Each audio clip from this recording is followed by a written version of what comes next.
नमस्कार, मैं हूं नेहा श्रीवास्तव। सुबह के 7 बज गए और सुबह सवेरे में आप सभी का स्वागत है। चलिए बुलेटिन की शुरुआत खबरों के साथ कर लेते हैं। भोपाल में सीएम शिवराज सिंह चौहान ने महाराणा प्रताप लोक का भूमि पूजन किया। स्मार्ट सिटी इलाके में करीब 4 एकड़ एरिया में महाराणा प्रताप के नाम पर स्मारक स्थल विकसित किया जाएगा। महाराणा प्रताप लोक की संरचना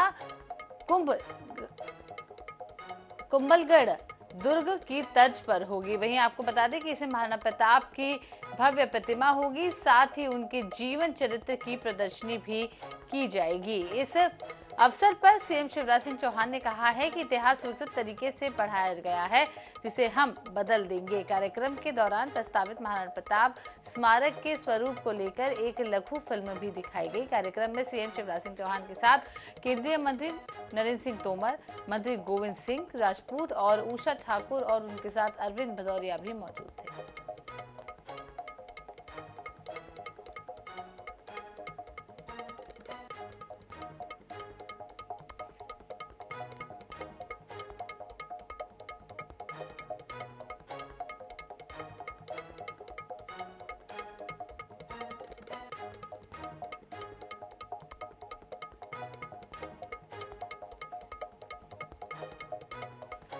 इधर इंदौर में कैलाश विजयवर्गीय ने विधानसभा के एक में विकास कार्यों को भूमि पूजन और लोकार्पण के साथ शुरुआत की है। विकास कार्यों में रामानंद नगर में करीब 1 करोड़ 75 लाख की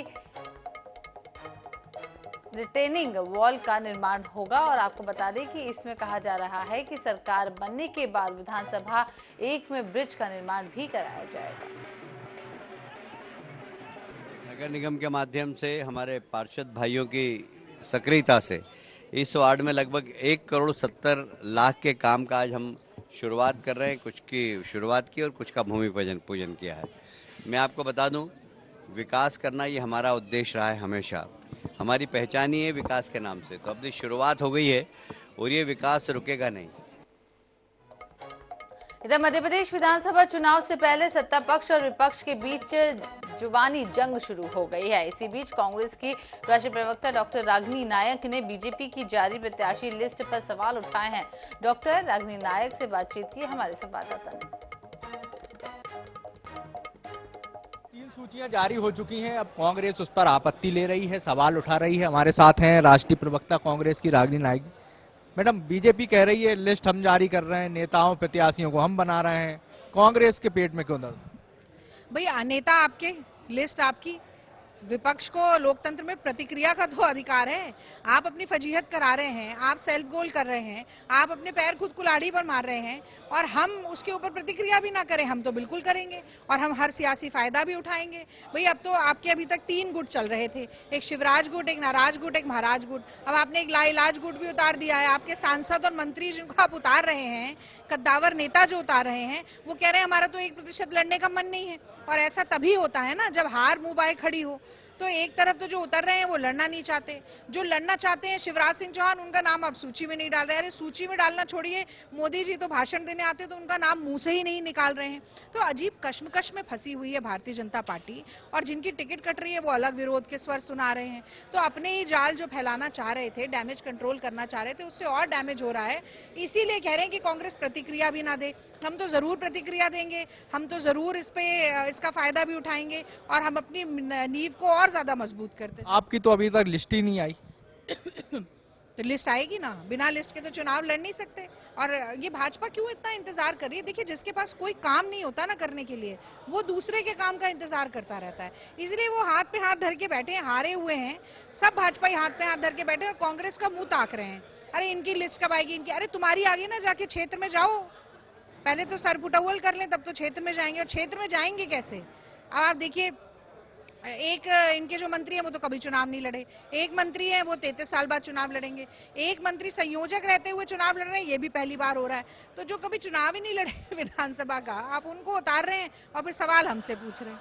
साफ तौर पर कांग्रेस का कहना है, वहीं जो बीजेपी की जो लिस्ट आ रही है उस पर भी सवाल खड़े करते हुए कांग्रेस नजर आ रही है। कैमरामैन हरिवल्लभ चौबे के साथ INS 24/7 के लिए भोपाल से दिनेश शुक्ल।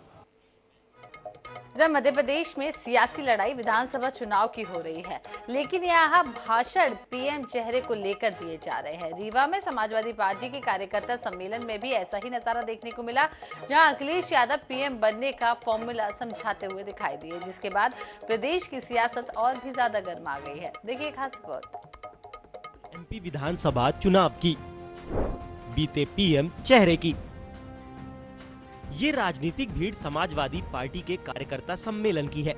रीवा के सिरमौर में यूपी के पूर्व सीएम अखिलेश यादव पार्टी कार्यकर्ताओं से रूबरू हुए, लेकिन यहाँ वो विधानसभा चुनाव के मुद्दे के साथ पीएम बनने का रास्ता बताते दिखे। अब चूंकि सपा भी इंडिया गठबंधन का हिस्सा है, तो वो इंडिया और सपा प्रत्याशियों की यूपी में सबसे ज्यादा सीटें जीतने का दावा भी करते दिखे। और तो और वो ये भी कहते नजर आए कि इस बार पीएम बीजेपी का नहीं बनेगा। इंडिया और समाजवादी पार्टी के लोकसभा के प्रत्याशी जीतेंगे तो बीजेपी का प्रधानमंत्री नहीं होगा, प्रधानमंत्री दूसरा होगा, जिसको समाजवादी पार्टी के लोग और इंडिया गठबंधन के लोग कहेंगे वो प्रधानमंत्री होगा।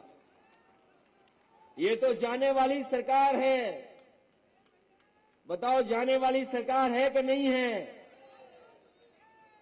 दिल्ली वालों ने कहा था कि अच्छे दिन आएंगे, किसी के अच्छे दिन आए हो तो बता दो हमें। बुधवार को अखिलेश यादव के चलाए इस बयान बाढ़ से प्रदेश की सियासत गर्मा गई है। अब बीजेपी ने भी इसका जवाब दिया है। तो मजबूरी में एक हो रहे हैं और हर आदमी सोचता है कि मैं प्रधानमंत्री का उम्मीदवार हो जाऊं ताकि इस गठबंधन में शामिल होकर, लेकिन जब जैसे ही नेतृत्व करते हैं तो वो सब अलग अलग होते हैं। तो इसलिए कहना तार तार हो गया विपक्ष। विपक्ष नाम की कोई चीज ही नहीं बची है। अब देश के अंदर एक ही नाम, मोदी मोदी मोदी, कमल का फूल, भारतीय जनता पार्टी, राष्ट्रवादी पार्टी, क्योंकि हमारे लिए राष्ट्र पहले। उधर इंडिया गठबंधन के एक और साथी कांग्रेस की तरफ से भी प्रतिक्रिया आई है। नरेंद्र मोदी जी को सीधे सीधे चैलेंज है, अखिलेश जी को और हम सबका चैलेंज है कि नरेंद्र मोदी जी या बीजेपी का कोई प्रधानमंत्री नहीं बनेगा 2024 में। और यूपी से रास्ता जाता है सत्ता का, दिल्ली की चाबी यूपी है, तो ये सब कहते आए हैं, एक सदी से कहते आ रहे हैं। उत्तर प्रदेश की सबसे ज्यादा सीट्स हैं जो वहाँ पे चुन के आते हैं, सर्वाधिक सीटें लेकर आते हैं और सत्ता में जाते हैं। एमपी और यूपी के बॉर्डर इलाकों में एक अलग सियासी समीकरण साधे जा रहे हैं। समाजवादी पार्टी लोकसभा चुनाव के लिए इंडिया गठबंधन में कांग्रेस के साथ है, लेकिन विधानसभा चुनाव में अपने विस्तार के अभियान में भी जुटी है और पीएम को भी टारगेट कर रही है। फिलहाल तो यही कहेंगे कि लड़ाई एमपी विधानसभा चुनाव की है और बयानबाजी पीएम चेहरे की हो रही है। Bureau report, INS 24/7 Bhopal. नियमित रूप से हर महीने मध्य प्रदेश सरकार के द्वारा लाडली बहनों के खाते में राशि पहुंचाने से महिलाएं अब बेहद उत्साहित हैं। अब महिलाएं घर की आर्थिक जरूरतों को खुद पूरा कर रही हैं। योजना के कारण महिला स्वाभिमान के साथ जीवन जी रही हैं। मध्य प्रदेश सरकार की लाडली बहना योजना ने न सिर्फ महिलाओं की आर्थिक स्थिति में सुधार किया है, बल्कि महिलाएं आत्मनिर्भर होकर सशक्त बनकर आगे बढ़ती हुई नजर आ रही हैं। शिवराज सरकार द्वारा हर महीने 1250 रुपए की राशि मिलने के बाद महिलाओं में काफी प्रसन्नता देखने को मिली है। महिलाओं का कहना है कि 1250 मिलने के बाद उनको घर का खर्च चलाने में काफी सहायता मिलती है। 1000 रुपए पा रहे हैं आप जी। पैसे का क्या करते हो आप? जरूरतें पूरी होती हैं। कौन सी जरूरतें? घर गृहस्थी की जरूरतें, बच्चों का कॉपी किताब पेन, रक्षाबंधन में राखी का त्योहार, राखियों के लिए उसी से। सही है, सूरज मामा का धन्यवाद। हम अपनी जरूरतें पूरी करते हैं और घर गृहस्थी का जो सामान है उसको लेते हैं। कब से मिल रहा है ये पैसा? 3 माह हो गए। हर माह मिलता है जी। कोई परेशानी तो नहीं होती? नहीं। किसका धन्यवाद ज्ञापित करोगे आप? शिवराज भाई का धन्यवाद। आगे भी ऐसी योजना मिलती रहे? मिलती रहे, हम अपनी जरूरतें पूरी करते रहे, अपने गृहस्थी का भी सामान लेते रहे और धन्यवाद भाई शिवराज के। कुछ महिलाएं तो योजना से मिलने वाली राशि बच्चों की पढ़ाई पर खर्च कर रही हैं और कुछ इन पैसों से घर की जरूरतों का सामान खरीद रही हैं। कब से मिल रहा है आपको 1000 रुपये? 3 माह हो गए। तो क्या करते हो उस पैसे का? हमारी लड़की की शादी के लिए नहीं, इसलिए हम उसी का सामान ले रहे हैं। 3 माह से मिल रहा है पैसा, कोई परेशानी तो नहीं? नहीं। लाडली बहन का पैसा मिल रहा है आपको? मिल रहा है। कितना? 1000। कितना महीने से मिल रहा है? 3 महीने से। क्या करते हो उस पैसे का? उस पैसे का मजबूरी रही तो बच्चे में लगा रहे हैं, कहीं फीस दे देते हैं, कहीं कुछ ले लेते हैं, बस मजबूरी हल होती है। पैसे मिलने से बहुत ज़रूरत हल होती है। किसका धन्यवाद ज्ञापित करोगे? शिवराज सिंह का धन्यवाद भैया का। भाई शिवराज सिंह हमारे जिंदा रहे, ऐसे देते रहें लाभ, ऐसे हम उठाते रहें। उस पैसे का हम लोगों ने आर्थिक सहायता के तौर पे उपयोग किया है, जैसे घरेलू कुछ सामान, बच्चों के फीस में कुछ मदद करी है। किसे धन्यवाद देना चाहेंगे? धन्यवाद मामा जी को है हमारी तरफ से, शिवराज भैया को बहुत बहुत धन्यवाद, उन्होंने हमारी आर्थिक तौर से मदद की है। सरकार की इस योजना का लाभ हर वर्ग की महिलाओं को मिल रहा है। मध्य प्रदेश सरकार की लाडली बहना योजना ने महिलाओं को समाज में स्वाभिमान के साथ जीने की राह दिखाई है। INH न्यूज के लिए उमरिया से हीरा सिंह की रिपोर्ट।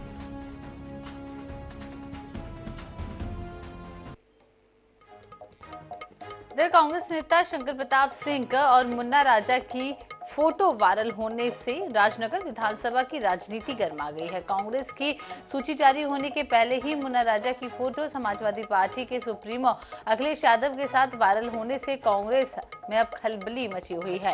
कांग्रेसी नेता मुन्ना राजा सपा के संपर्क में हैं और समाजवादी पार्टी के राष्ट्रीय अध्यक्ष अखिलेश यादव के खजुराहो प्रवास के दौरान मुलाकात कर चुके हैं।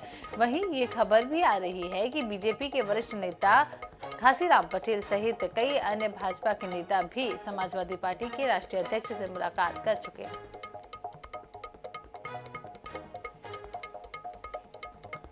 इधर प्रदेश पटवारी संघ के आह्वान पर धार में गंधवानी के तहसील कार्यालय में एक पटवारियों की हड़ताल जारी की गई है। आपको बता दें कि दरअसल पटवारियों की मांग है कि उनका पे ग्रेड 2100 से बढ़ाकर 2800 रुपए किया जाना चाहिए। इसके अलावा 258 रुपए के आवास भत्ता को 3000 रुपए करना चाहिए।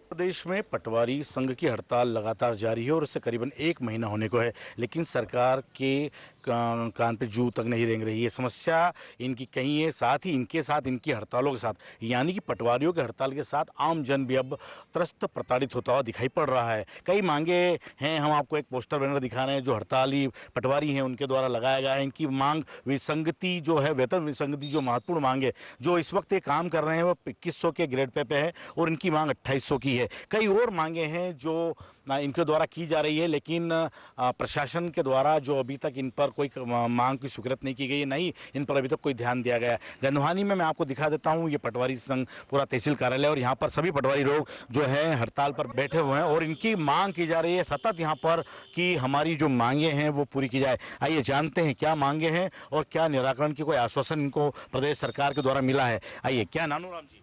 नानूराम पटवारी तहसील अध्यक्ष गंधवानी। क्या मांग रहे हैं पटवारी? सर, हमने हमारी न्यायोचित मांगों के लिए मध्य प्रदेश पटवारी संघ के आह्वान पर 28/8/2023 को एक ज्ञापन माननीय मुख्यमंत्री महोदय के नाम दिया था। उसके पश्चात हम सामूहिक अवकाश पर 23 से 25 तक गए थे। उसके बाद भी हमारी मांगों का निराकरण नहीं हुआ तो हम भोपाल में तिरंगा महारैली का आयोजन किया गया था और मांगों के निराकरण नहीं होने के पश्चात हम मध्य प्रदेश पटवारी संघ के आह्वान पर 28/8/2023 से आज 15/9/2019 लगभग 19 दिन से अनिश्चितकालीन कलमबंद हड़ताल पे हम यहाँ पे धरना देके बैठे हुए हैं। क्या महत्वपूर्ण मांगे हैं जो पटवारी लोगों की मांगे सरकार नहीं मान रही है? सर, हमारी विगत 25 वर्षों से एक ही मांग है, हमारा जो ग्रेड पे नहीं बढ़ा है उसको हमें बढ़वाना है। अभी तक सभी जो हमारे राजस्व विभाग में उच्च पद है उनका सभी का वेतन बढ़ा दिया गया है, सिर्फ पटवारी संवर्ग को छोड़कर। पटवारियों को 2800 ग्रेड पे दिया जाना चाहिए जो कि अभी तक प्राप्त नहीं हो रहा है। आने वाले दिनों में और बड़ी समस्या का रूप ले सकता है। INH 24/7 चैनल के लिए कैमरा पर्सन धारेश्वर शर्मा के साथ लोकेश चौहान, गंधवानी, धार। इधर मुरैना में बजरंग दल ने 2 फर्जी बाबाओं का पर्दाफाश किया है। दोनों मुस्लिम समुदाय से हैं और पंजाब के रहने वाले बताए जा रहे हैं। दोनों हिंदू साधु की वेशभूषा में पैसे मांग रहे थे। बजरंग दल की टीम ने दोनों बाबाओं को पकड़कर पुलिस के हवाले कर दिया। पुलिस मामले की जांच में जुटी हुई है। में ये भिक्षा मांग रहे, भीख मांग रहे थे। जब इनको ये आइडेंटिटी चेक की गई तो इन्होंने आइडेंटिटी बताने से मना कर दिया। तो ये भग रहे थे, इनको लोगों ने पकड़ के हम कोतवाली में ले आए। यहाँ पे इन्होंने आइडेंटिटी जब चेक किए गए तो ये सिकंदर और अमित नाम के ये व्यक्ति हैं दोनों, और हिंदू बाबा बन के ये हिंदू समाज को बदनाम कर रहे हैं इस तरीके के।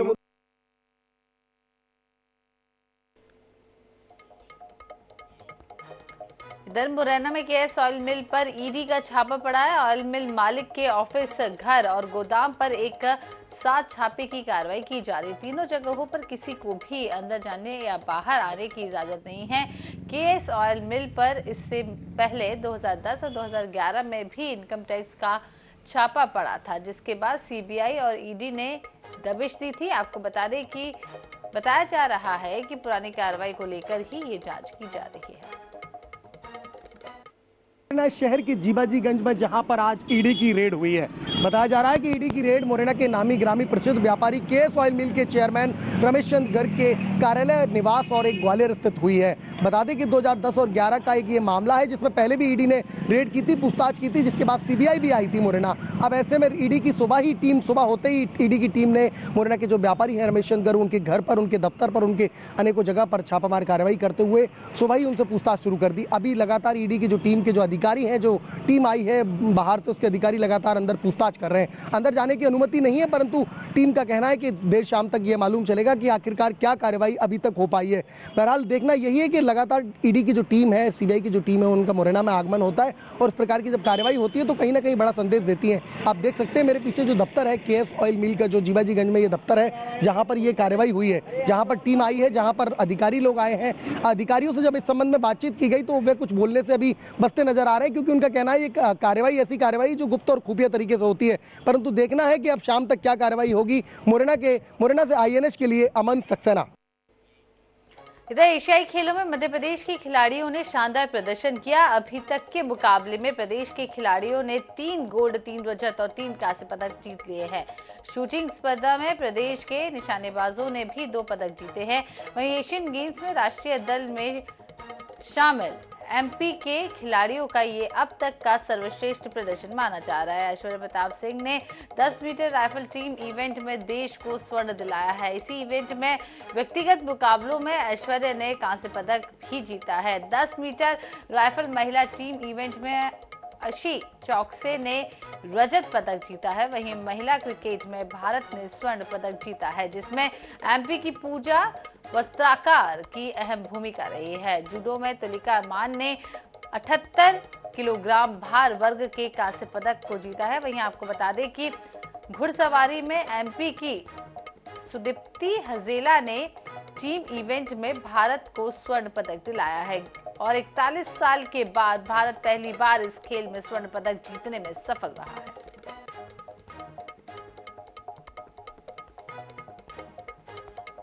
इधर ग्वालियर की गृहिणी हेमलता जैन मिसेज यूनिवर्स 2023 में भारत का प्रतिनिधित्व करने के लिए फिलीपींस जा रही हैं। उनका कहना है कि 140 करोड़ लोगों का आशीर्वाद लेकर फिलीपींस जा रही हूं। हेमलता जैन माधवनगर ग्वालियर की निवासी हैं, जिनका इस अंतर्राष्ट्रीय स्तर की सौंदर्य प्रतियोगिता के लिए चयन हुआ है। 1 से 8 अक्टूबर तक फिलीपींस में होने वाली इस प्रतियोगिता में 100 से भी ज्यादा देशों की सुंदरियां हिस्सा लेंगी, जिसमें हेमलता जैन भारत का प्रतिनिधित्व करेंगी। हो और हौसला हो तो कोई भी उम्र बाधे नहीं आती है और ऐसा ही कुछ कारनामा ग्वालियर की हेमलता जैन ने करके दिखाया है। 50 वर्ष की उम्र पार कर चुकी हेमलता जैन जी ग्वालियर से फिलीपींस जा रही हैं और फिलीपींस में मिसेज यूनिवर्स प्रोग्राम होने जा रहा है, जिसमें कि भारत का प्रतिनिधित्व करेंगी हेमलता जैन जी। हेमलता जी, आप जो जा रही हैं, आपको इंस्पिरेशन कहाँ से मिली, इसकी मैं जानना चाहूँगा सबसे। इंस्पिरेशन तो मेरी मैम है, मीनाक्षी मैम है। और मैंने जैसे बताया कि मैंने ऑनलाइन फॉर्म भरा था, ऑनलाइन फॉर्म भरा और उसकी मैं ट्रेनिंग मैम के यहाँ ले रही हूँ। मैम ने पूरी तैयारी करवाई है, तो मेरे लिए तो मीनाक्षी मैम ही सबसे है। कितने दिन की पूरी तैयारी है आपकी और किस तरह से आपने आपको मोटिवेट किया, कितना समय रोज देना पड़ता था आपको? मेरे ये 7 महीने की जर्नी है, 7 महीने की ट्रेनिंग है पूरी। और कितना समय देना पड़ता था, मुझे पूरा दिन ही लगता था एक्चुअली में। जिम जाना है, डांस क्लास जाना है, म्यूजिक क्लास जाना है, फिर मैम की क्लास जाना है, तो मेरा पूरा दिन ही, पूरा शेड्यूल मेरा व्यस्त था। 7 महीने जो मैंने बहुत कड़ी मेहनत की है मैंने 7 महीने में, तो मेरे लिए तो लाइफ चेंजिंग जर्नी है ये। तो आखिरी सवाल, क्या भरोसा है अपनी जीत पर के भारत को ये खिताब दिलवा के लौटेंगी आप? मेरे लिए वहाँ जाना ही बहुत बड़ी जीत है। सच बताऊँ ना, मेरे लिए जाना ही बहुत बड़ी जीत है। जो मैंने 7 महीने अपने लिए ट्रेनिंग की है, वो ट्रेनिंग के दौरान मेरे बहुत चेंजेस आए, बहुत चेंजेस मेरे अंदर आए तो बस वो मेरे लिए सबसे बड़ी जीत है। अब बाकी मैं आप भगवान पर छोड़ती हूँ। तो ये थी हेमलता जैन जी, जो एक हौसले और जुनून के साथ फिलीपींस जा रही हैं और करीब 100 देशों की प्रतिभागियों के साथ मिसेस यूनिवर्स प्रतियोगिता में भाग लेंगी और उनका हौसला इसी तरह से बरकरार है और उनको पूरी उम्मीद भी है कि वो खिताब भारत लेकर लौटेंगी। कैमरामैन अजय उपाध्याय के साथ जावेद खान, INS न्यूज़ ग्वालियर। प्रथम पूज्य श्री गणेश अब विदा हो रहे हैं। नगर निगम ने शहर के 12 से ज्यादा स्थानों पर स्टॉल लगाए हैं जहां श्रद्धालु बप्पा की मूर्तियां रख रहे हैं, जिन्हें नगर निगम घाटों पर सामूहिक रूप से विसर्जित किया जाएगा। क्रेन की मदद से बड़ी मूर्तियों का विसर्जन किया जाएगा, जबकि छोटी मूर्तियों के लिए घाटों पर कुंड बनाए गए हैं। गणेश विसर्जन की वजह से शहर में ट्रैफिक व्यवस्था भी बदली जा रही है। आपको बता दें कि नादरा बस स्टैंड से अनंत चतुर्दशी का सामूहिक चल समारोह भी निकलेगा। भगवान गणेश की प्रतिमाओं के विसर्जन के लिए पर्याप्त संख्या में वाहनों की भी विशेष तौर पर व्यवस्था की गई है। विसर्जन घाटों पर कंट्रोल रूम भी बनाए गए हैं और प्रेमपुरा विसर्जन घाट पर टेलीस्कोपिंग, रिवाइलिंग और crane, life jacket, fire fighter, rescue वाहन और तैराक भी मौजूद हैं। नगर निगम ने गणेश विसर्जन को लेकर के विशेष तैयारियां की है। सभी जगह सुरक्षित गणेश जी का विसर्जन हो, श्रद्धालुओं की भावनाओं के अनुकूल हो, इस प्रकार की सभी व्यवस्थाएं नगर निगम के द्वारा की गई है। गणेश विसर्जन के समय अनुशासित ढंग से अपने क्रम आना पर ही विसर्जन की कार्रवाई को सहयोग करते हुए कार्यक्रम पूर्ण करें।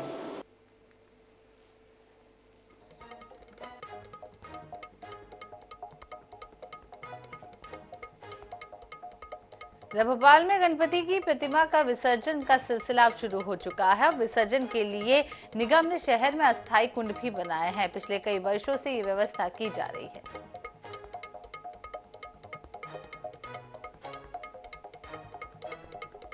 पिछले 10 दिन से घर घर में विराजे भगवान गणेश का विसर्जन का जो सिलसिला है वो राजधानी भोपाल में शुरू हो गया है। इस वक्त मैं मौजूद हूँ राजधानी भोपाल के प्रेमपुरा घाट में।